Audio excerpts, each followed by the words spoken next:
Interesting. So should Obamacare be in the business of fining you for what the government deems a bad habit? Here now, Fox News contributor Dr. Ben Carson and radio talk show host Ben Wickler. Dr. Carson, let me start with you. What's your reaction to all this? Well, I certainly like the idea of wellness. I've been advocating that for many years because our health system is built around sickness, and if we build it around wellness, it will be much cheaper. What I don't particularly like is having the government impose it because it becomes too arbitrary at that point. And you know, I don't like the idea of imposing extra penalties on people because you've determined that their lifestyle is inappropriate.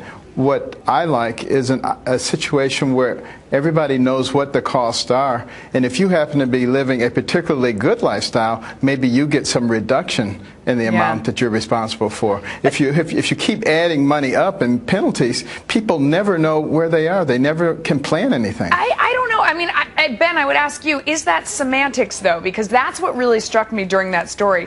Is there a difference between giving someone a discount for joining a weight loss program, which, you know, they've done in the past, or a smoking cessation program? They've done that in the past, and people have been fine with that. Is there a difference between that and penalizing people, charging them for the bad behavior? Melissa, thanks for having me on, and Dr. Carson, a pleasure to be here with you. You know, I think we actually, all three of us agree that it's great to give people a discount for having healthy lifestyles that reduce their healthcare costs. And that's most of what this program does. It's actually only with smoking. I don't know if I agree with you. I'm not saying I agree with that. I'm saying, is there a difference? I mean, I'm just conducting the discussion here. So is there a difference? Sure. No, it's a good question. I think that there is a big difference. I think there's a big difference between having your monthly premium and seeing it go down versus seeing it go up. And the studies have found that for every dollar that goes into wellness programs, you get $4.30 back in reduced healthcare costs and reduced absenteeism. So that makes a lot of sense to me, in giving people a discount on their premiums in order to have a healthier lifestyle. I think that's great. I don't know. I think it's math and it's semantics and it's trickery. I mean, Dr. Carson, you could just give everyone a more expensive health insurance policy and charge everyone the smoker rate, and then say, oh, by the way, if you quit smoking or you don't smoke, we'll give you a $100 discount. I mean, it's more that they're setting arbitrary ideas of what is healthy and what is good for you. I mean, the example in the package that we walked just before this was someone who runs 5 miles a day and is ostensibly very healthy, but is close to that number, that BMI, body mass index, where they're technically overweight. Are the calculations too imprecise to make sense, Dr. Carson? Well, they're much too imprecise, because if somebody is a bodybuilder and they have mostly muscle mass, they may look the same as somebody who has mostly fat mass, but their weight is going to be considerably different. And that's one of the reasons I really don't want a bunch of bureaucracies making these kinds of decisions. But the whole thing that is troubling is penalties, which are meant to control people's behavior. This is just a way to get your foot in the door. Pretty soon we'll be penalized for everything under the sun in order to control us. And we have to look at that big picture.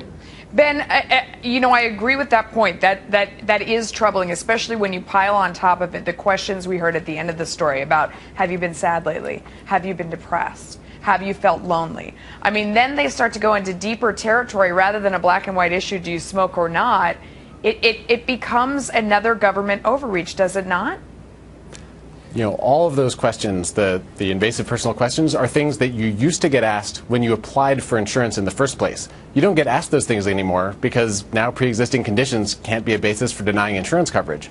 We're talking about wellness programs that companies voluntarily opt into in order to help their employees stay healthy and not get sick while they're on the job. Those things aren't imposed by the government. Those things are decisions that employers make, and employees can voluntarily participate or not. They get discounts if they do, and they pay the normal premium if they don't. Dr. Carson, do you agree with that? I mean, when CVS says they're imposing a $50 per month fine if you don't answer all these questions, I guess you could not take the insurance or choose not to work at CVS if you don't like that. Yeah, unfortunately, those are not very good choices. And like with everything, all it requires is reasonable people to be able to sit down and come up with reasonable guidelines. This is what we're lacking with Obamacare. We have the imposition of people's wills, those who know best for everybody else. This is why we get into these kinds of situations. Yeah. We could talk about this intelligently and come up with very good ways to incorporate wellness into a good insurance program. Yeah, absolutely. Great discussion. Thanks, gentlemen. Pleasure.